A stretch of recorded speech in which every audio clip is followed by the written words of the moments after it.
Numbers 19. The Lord said to Moses and Aaron, "This is a requirement of the law that the Lord has commanded. Tell the Israelites to bring you a red heifer without defect or blemish, and that has never been under a yoke. Give it to Eleazar the priest. It is to be taken outside the camp and slaughtered in his presence. Then Eleazar the priest is to take some of its blood on his finger and sprinkle it 7 times toward the front of the tent of meeting. While he watches, the heifer is to be burned, its hide, flesh, blood, and intestines. The priest is to take some cedar wood, hyssop, and scarlet wool, and throw them onto the burning heifer.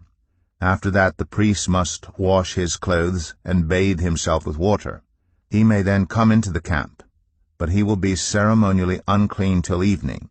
The man who burns it must also wash his clothes and bathe with water, and he too will be unclean till evening. A man who is clean shall gather up the ashes of the heifer and put them in a ceremonially clean place outside the camp. They are to be kept by the Israelite community for use in the water of cleansing. It is for purification from sin. The man who gathers up the ashes of the heifer must also wash his clothes, and he too will be unclean till evening. This will be a lasting ordinance both for the Israelites and for the foreigners residing among them. Whoever touches a human corpse will be unclean for 7 days. They must purify themselves with the water on the 3rd day, and on the 7th day then they will be clean. But if they do not purify themselves on the 3rd and 7th days, they will not be clean. If they fail to purify themselves after touching a human corpse, they defile the Lord's tabernacle. They must be cut off from Israel. Because the water of cleansing has not been sprinkled on them, they are unclean. Their uncleanness remains on them. This is the law that applies when a person dies in a tent. Anyone who enters the tent and anyone who is in it will be unclean for 7 days. And every open container without a lid fastened on it will be unclean.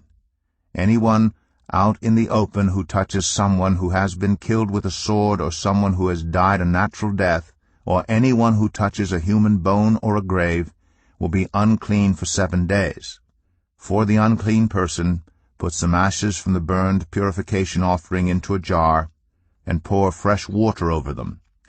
Then a man who is ceremonially clean is to take some hyssop, dip it in the water, and sprinkle the tent and all the furnishings and the people who were there. He must also sprinkle anyone who has touched a human bone or a grave, or anyone who has been killed, or anyone who has died a natural death. The man who is clean is to sprinkle those who are unclean on the 3rd and 7th days, and on the 7th day he is to purify them. Those who are being cleansed must wash their clothes and bathe with water, and that evening they will be clean. But if those who are unclean do not purify themselves, they must be cut off from the community, because they have defiled the sanctuary of the Lord. The water of cleansing has not been sprinkled on them, and they are unclean. This is a lasting ordinance for them. The man who sprinkles the water of cleansing must also wash his clothes, and anyone who touches the water of cleansing will be unclean till evening. Anything that an unclean person touches becomes unclean, and anyone who touches it becomes unclean till evening.